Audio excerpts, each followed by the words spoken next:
nin be masro ne ganya muganda farani miniti bisaba bangoni jangne bula shirifula duba kono anga foli ni walima dombe awi awmun be lajalla wala sakuna funu be soro mali kunka ani jenfan ro kunka niatma seli Lafia Group Afrique SAE aka siège croix kurumu karli kene sigi senga ka beni tratado octobre kolo klimwa ani shegi amala doni aka fo uka ni siège croix imbe sigida worona konna la akurumu karli kene ka maba chaman tumbi ka fara Lafia Group Afrique SA nyemauka tenenya Traoré ani baba Keita fana tumbe shirfla jawaran so tokola Groupe Lafia Afrique SA kan yoro kura mi fleni abe mali shinna be nyogonya kufo sabula kabiri malika yere mahoronya sa ani shin be teriala ayoro nyema no monsieur Chuye aka korofo konona la aya yira kafo kai ni yoro njo mali dukukulu sanfe ni ngake ngani ya yira ye ni ngafo ko mali yiri waye aka haminaye ode lani yoro belebele mfleni fen chama me soro akonona la ina fote mintano de te Lafia sojo minau kata sisiraba ma ani pom foga tabla sanu bon manshuna una nyogona chama ne ba fo folo ka fo ni yoro ni barake yoro do mali barada fonfembe akera siraba barayo akara sojo yo akara anga damandau barake minau yo jamana mako be minam fonfena ni abise ka baragrinke ni yoro imbe o minau o ladamu kalase amoko be muna kalase uma indaleli bi aya amse ka fo aye domba mindo aya rana ka fo chinois jamana ani Mali uya ukani nyokoma 1960 25 octobre précisément yo barake Modibo Keita ani Mao Tse-tung ka tawdona kana blabila Mali mako be fon fena na sera chinois jamana kan o be noya on yoro ni daileli o be okumu kono ka Mali demain ambe baramina wala sa en jamana kaseka na yereta économiquement na ngoma ko souveraineté politique sera kan chinois ko ute dado mokoka wala minye anga jamana ka yerama horaya ye sur le plan économique ne hakil bala ni yoro ni daileli Homme d'affaires malien foga tabla a chinois la umunu ye ni kenen la soro pipitri kan uyu kan ni sondia yira ninga wale nyuma don folita kan nyeshin hakilina nyuma ntaba na jenyogun bema Mali ministry so mi nyeshime industrie ni commerce ma ale chef de cabinet aka korofo kononana ni yoro daelena aya monsieur Chuila na le Lafia Group Afrique SA nyemaye ka foka ka ministry so buka blala u demelila manake deme na suguye para nyetaka kama Mali yiri wakula shinne kara jamana folo shinne bi jamana folo fe ni Mali ka independence ni ala ko donc adamina o watira foka na se am domina ko bi stra glan non tas fa la fe we sera chama fana gla en fait donc comme taxi mo ani usine sukala no chinois o bara ko be en fait ami domina ko bi am se ka ko shinne ye fole minka investissement ka bo la ka partenaire masro do ref ani shinne ka bo do na fasoro sera amakla no ko ami ñom poñe apara kono Mali jamana fanfan du nibi Mali don kashisiki nibi Mali don ka here niyo ka era sura sira do ka yo kika era sura sira ini ami be para donc so madana ne ko na ministre Moussa Alassane Diallo ministre de l'industrie et du commerce ina na ale de jora fay arek mi faka ke yano pour que kaseka chinois ani malien bateria kaseka sinsin kata fe parce que fin konbi o teria sera kan ale koni engagé le no okona ka sangani ruban symbolique tigeli ka fara bara yoro in konona lajelu kan o de kera ka lajere kunche Côte d'Ivoire kalafili okumu unkonna la président Alassane Dramane Ouattara hale de sebaya soro ka sababu ke keme sigila ma bishigi ani kononton holle kalafili aye sigi kembe sisan ka résultat définitif de kono Alhamidou Badeni me nyefoli ka akoko ngona Côte d'Ivoire jamana kɔnɔna na jamana ɲɛma Alassane Ouattara n'ale bɛ fanga kunna kabini san 2011 a kanubaw olu bɔra ni ka caya k'o ka nisɔndiya da kɛnɛmaya ka kɛɲɛ ni a ka sebaya sɔrɔli ye n'o b'a jira k'a fɔ k'u ka kɔkɔrɔdonni o ye nɔbɔ. Kalata ko labɛnjɛkulu commission électorale ivoirienne ntɛnɛdon o ye jaabi kunfɔlɔ bɔ ni k'a bin k'a jira k'a fɔ ko jamana ɲɛma Alassane Ouattara kɛmɛ sarala fɛn min ye 89 kɔri 7 a y'o de sɔrɔ ni jamana kuntigisigi kalataw senfɛ. Jamana ɲɛmakɔrɔ Félix Houphouët-Boigny fanga ɲinitɔ min tɔgɔ dalen do ale la RHDP a ma ɲɛma n'o ye Adama Bictogo ye jaabi kunfɔlɔ bɔlen kɔfɛ a ye kɔrɔfɔ ta ni ka wale ɲuman dɔn ani bonyamasegi foli kɛ k'a ɲɛsin jamanadenw ma. A y'i kanto a y'a fɔ cogo minɛ a y'a bɔ a sira fɛ bawo aw tun y'a jira k'a fɔ k'aw na bɔ ka caya kalata don ni ka taa kalata jamana ɲɛma Alassane Ouattara ye wa a fɔra cogo minɛ a kɛra o cogo la. Kalata mo n'a kun bolodalen bɛ Côte d'Ivoire jamana kɔnɔna na ka bɛn ni octobre kalo tile 25 ye san 2025 kɛmɛ sara la fɛn min ye maa 50 ye olu bɔra ni ka taa kalata bakuruba fɔli la maa 8,000,000 n'a kun kanfɛn n'olu tɔgɔ kun sɛbɛnlen bɛ kalata gafew kɔnɔ. Cɛbɔ tɔw cɛla Jean-Louis Billon ka bɔ kabila la minnu dɔnnen do kosɛbɛ jamana in kɔnɔna na kɛmɛ sara la ale ye maa 3 sɔrɔ ka kalata a ye. Jamana ɲɛmakɔrɔ furumuso Simone Bagbo kɛmɛ sara la ale ye maa 2 kɔri 4 sɔrɔ. K'aw ladɔnniya k'a fɔ ko fɛn min jaabi labanw ye o na bɔ ka bɛn ni kalo kura novembre o daminɛw ye nka a dɔ la jaabi labanw bɛ se ka bɔ ka kɔn o don kofɔlen ye. Kalata mun ni a forila nin cogo la an m'aw ladɔnniya k'a fɔ ko fɛn min ye fanga sinamatɔnw ye olu fanga dɔgɔyara kosɛbɛ ka sabu kɛ cɛbɔ dɔw sen bɔlen ye kalata in na n'o bɛ jamana ɲɛmakɔrɔ Laurent Gbagbo ani Tidjane Thiam olu ko fɔ.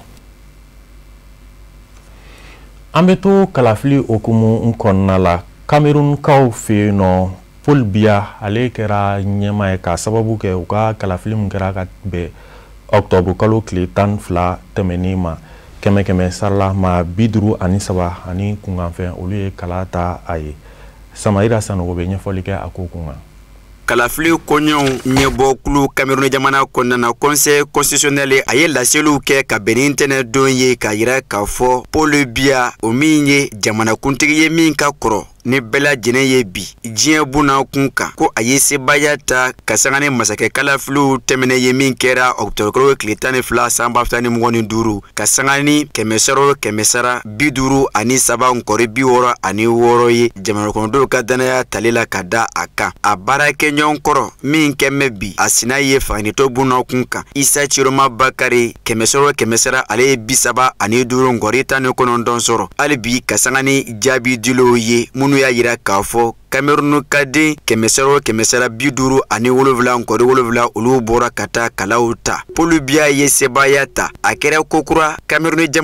jamanakuntigi ye min ye sebaya ta ka sanga ni kalafiliw tɛmɛnen ye. Clément Antagana o min ye kalafili koɲɛw ɲɛbɔbakulu maa ɲɛma ale ka laseli don. Laseli ninnu kɛra don damadama kɔfɛ min kɔnɔna na nisɔngoya kɛwalew caman kun lamagana ni a labanna maa 4 bɔɲɔgɔnko bɔnnen ye o nina kumana min na fanga sinamatɔw kanubaw kun bɔmɛ ka coci k'a yira k'a fɔ olu sigi bɛ ka jaabi kɔnɔ min bɛ kɛ jaabi jɛlen ye ka sanga ni kunnafoniya dɔ dilen ye a ka bɔlɔlɔ sanfɛ. Isa Chiroma a ye a yira k'a fɔ marifa kunganw cira ka ɲɛsin maa namanasumalenw mɔ a bangeyɔrɔ la Garowakaw fɛ ni ka sɔrɔ k'a yira k'a fɔ ni si tɛ bɔ a taasira kan fanga ɲini o bɛ to ale kungilenaba ye dɔɔni a nataw la. Isa Chiroma a kun ye damakasika minnu don ka kɛ laɲiniw ye bawo a kun gɛlɛla ka kunkan gasi k'a yɛrɛ k'a fɔ kalafili min kɛra Cameroun jamana kɔnɔ a sebaya taara fɛ k'a sɔrɔ kalafili koɲɛw ɲɛbɔba olu yɛrɛma jaabiw di olu damakasikanw labanna k'a lagosi. Paul Biya ale kanubaw fɛ kalafiliw kɛra sababu maa 50 bɔɲɔgɔnko ka bɔ Cameroun jamana kɔnɔ ani Cameroun jamana kɔ kan ka se ka na kɔlɔsili ta ka ɲɛsin kalafili baaraw mɔ n'a ma ɲa k'a fɔ Union africaine ka cidenw caman ye a yira k'a fɔ kalafiliw kɛra cogo min na a kan ka kɛ ten bawo a kɛra basigi ani jɛlenya kɔnɔna na. Cameroun jamana denw dɔw minnu fana kun bɛ hali bi lakɔsili la kalafili don olu ye a yira k'a fɔ a baaraw ma kɛ jɛlenya kan bawo maa caman tɔgɔw kun bɛ kalata papiyew kan olu tɛ nin na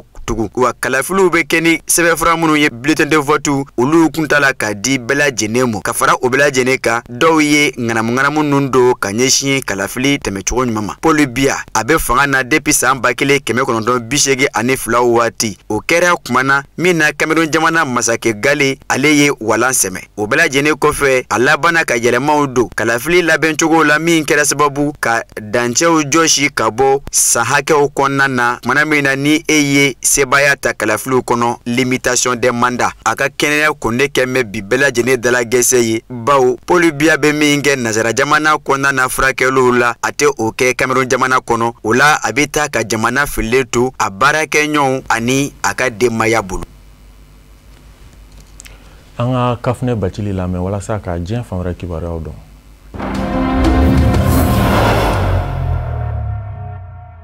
Mali jamana minisiri ɲɛmaa kɔrɔ Musa Mara ka kiri tigɛra a ɲangira san 2 kaso la a bi san 1 kɛ lasagoli bɛɛ kusɛ la san 1 to a bɛ se ka sɛngɛlafiɲɛ bɔ ɲini o kɔnɔ kiri ɲuɲuni ɲaɲa wulila Musa Mara nɔfɛ ka sababuya kɛ ko a ye kɔkɔrɔmadonni ani sorunalidon kɛ ka ɲɛsin politiki mɔgɔ dɔw ma minnu ni olu minɛnen don k'u lasagon bi a ka dɛmɛ waleya dontɔ olu ye kunnafoniw y'a jira k'a fɔ a da ye falakɔnɔ bin tigɛ ka dankari kɛ jamana na ani jamana marabagaw la o de kama tɛgɛ kɛra la cybercriminalité fɛ barisabu ka d'a kan a ka dantigɛli ninnu a kɛra bɔlɔlɔsira de kan bɔlɔlɔsira kiriko jalatigɛbaw Pôle national de lutte contre la cybercriminalité Bamako yan nɔ a kiritigɛbagaw u ye kiri in jalatigɛ ka bɛn ntɛnɛn de ma ni ka minisiri ɲɛmaa kɔrɔ Musa Mara ɲangi san 2 kaso o bɔlen kɔ a la an man di bin'a kan sefa wari 100 a bɛna o sara a ka kan ka taman 1 fana bila jamana waganden kɔnɔ k'o kɛ tamasiyɛn ye barisabu ka d'a kan a ka mafiyɛnyali sera jamana ma a ka kiri dayɛlɛn sen fɛ septembre kalo tɛmɛnen kiri jalatigɛbagaw kun ye san 2 kaso in de kun di a ma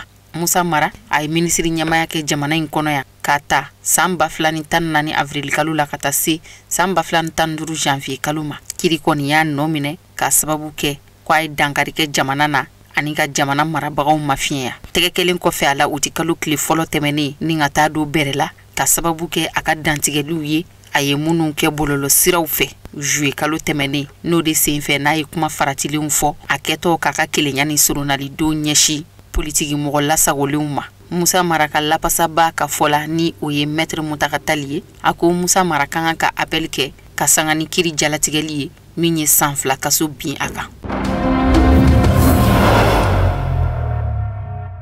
Kenya jamana kɔnɔ pangurundennin dɔ binna sani dugu cɛ ni ka cɛci ko ale dugu kɔnɔna na pangurundennin kun datɔ don Masai Mara dugu de kan jateminɛw kɔni y'a jira k'a fɔ pangurundennin fodonna ni maa 12 de minnu ni bɔnɛna kasara in kɛra dugu min na kungobolomayɔrɔ ni jimayɔrɔ don pangurun bɛ se ka jigin kɛnɛ fɛrɛlen min kan n'u k'a ma piste d'atterrissage pangurun ni o cɛ kun bɛ kilomɛtiri 40 bɔ pangurun binna ni maa minnu ye Associated Press ka dantigɛliw y'a jira k'a fɔ ko a bɛɛ ye touristiw de minnu bɛ munumunu salo damu ta diɲɛ ɲɛfɛ Kenya ka denw tɛ donna nataw la ni kunnafoni jɔnjɔn min na di u bɔ jamanaw kan Kenya jamana pangurun ko ɲɛnabɔ cakɛda Autorité de l'aviation civile du Kenya o ka jatew y'a jira k'a fɔ maa 12 olu de nin tora pangurun bin na nga a kɔni bɛ ka sɛgɛsɛgɛ k'a lajɛ ka kasara in ɲɛɲini k'a ɲɛdɔn maa hakɛya yɛrɛ min tun bɛ pangurun in kɔnɔna na o yɛrɛ ma se ka bu natigɛ ban nga mɔgɔ 12 olu kɔni tora a la pangurundennin wulilen yɛrɛ kɔfɛ ala ma janya ka sara in nana kɛ tasuma wuli a la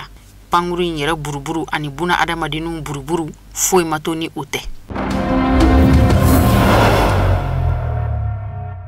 Sudan jamana sɔrasi ɲɛmɔgɔ General Abdel Fattah Burhan a ye dantigɛli kɛ Alfashir sɔrasi ɲɛmɔgɔ y'a jira k'a fɔ u bɛna dugu bila k'a sababuya kɛ dansagon waleya ni tiɲɛni kasaraw ye ani mɔgɔ faga waleyaw ka jamana kɔnɔdenw nana masumalenw bɔnɛ u niw na min bi ka waleya groupe paramilitaire RSF bamaganci jɛkulu fɛ ka sanga ni dantigɛli dɔ ye min bɔra jabarani soba kan ntɛnɛn su kunnafoni dira o de senfɛ k'a yira k'a fɔ sɔrasi ɲɛmɔgɔ minnu ni olu kun dagalen don El Fasher dugu kɔnɔna na k'u bɛna dugu bila dugudenw yɛrɛ makarani kama barisabu ka d'a kan sanga ni wagati bamaganci jɛkulu ni u ye wuli ka jɔ ta ka sɔrasiya sɛgɛrɛ u bɛ taa baga duguden nana masumalenw de kan minnu ma min minnu ma bɔn k'u bɔnɛ u niw na fufalaki o kumana sɔrasi ɲɛmɔgɔw ka dugu bila a dabɔkun ye jamana kɔnɔdenw yɛrɛ de ka lakana ko ye mamurutilin jɛkulu nunu Sudan kɔnɔna na El Fasher dugu bɛ u ka bolo kan bari sabu ka d'a kan u ye sɔrasiw dagayɔrɔw daraki o kunnafoni lasɔrɔla ntɛnɛn don sɔrasiya dagayɔrɔ purutili senfɛ kɛnɛya tigilamɔgɔw y'a jira k'a fɔ maa minnu joginna hakɛ yɛrɛ t'o la nka minnu bɔnɛna u niw na jamana kɔnɔden namasumaliw na ka ca ni maa 10 kɔ ye an bɛ don min na i n'a fɔ komi bi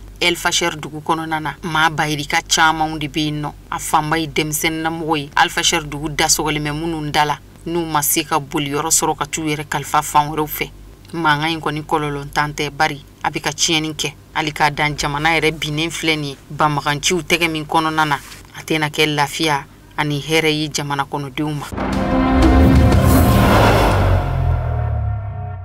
kabiri ni mugujugu kunkan madali kunnafoni dira ka lawaliya bande Gaza kɔnɔna na Organisation mondiale de la santé OMS n'o ye jɛnsɛnɛya tɔnba Nations Unies ka bolofara ye min bɛ ɲɛsin kɛnɛya ko ma diɲɛ kɔnɔ u ye dɔgɔtɔrɔw n'u ka baarakɛminɛn dɔw ci ka taa bande Gaza kɔnɔna na ka bɛn ni ntɛnɛndon ye banabaatɔ gɛlɛn 41 ani jamana kɔnɔden maa 145 u sera ka olu dɔ ni ka bɔ ni u ye bande Gaza o maaw cɛla maa joginenw bɛ a la minnu jogina kɛlɛ sababu la banabaatɔ gɛlɛnw don minnu ta ka gɛlɛn n'u bɛ maɲumatɔ ko la a ka ca san 2 ye hali n'o y'a sɔrɔ dadigi kɛra joginen caman na bari sabu ka d'a kan a ka ca maa 68 ye minnu ni olu bɔnɛna u niw na kɛrɛnkɛrɛnnenya la duguden nanamasumalenw kɛnɛya ko binakun kan bande Gaza bi degunba kɔnɔ bari furakɛli tɛ ka se ka kɛ dɔgɔtɔrɔ ani dɔgɔtɔrɔminɛnw tɛ labɔli kɛ kuma tɛ dɔgɔtɔrɔso yɛrɛ kɔnɔna ma baara tɛ se ka kɛ yen bilen bari sabu ka d'a kan fɛn bɛɛ tiɲɛna mankan yɛrɛ senfɛ kɛnɛya tigilamɔgɔ 1700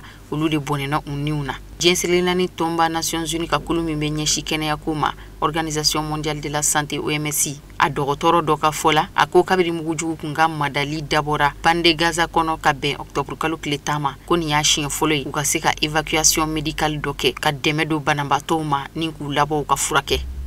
an bɛ waati min na i n'a fɔ komi sisan banabaatɔ maa 15 olu kɔni bɛ makɔnɔni na yamaruya ka se ka di u ma k'a daga u ye u bɛ se ka ta ka bɔ ni u ye cogo min Gaza kɔnɔna na ka taa u furakɛ OMS kɔni bɛ welewele da ni dɛmɛ ɲini na diɲɛ setigi jamanaw fɛ u ka ŋaniya jiraw kɛ waasa baara in bɛ se ka nɔgɔya cogo min ka buna adamadenw magɛn ni kɛnɛya ɲuman ye.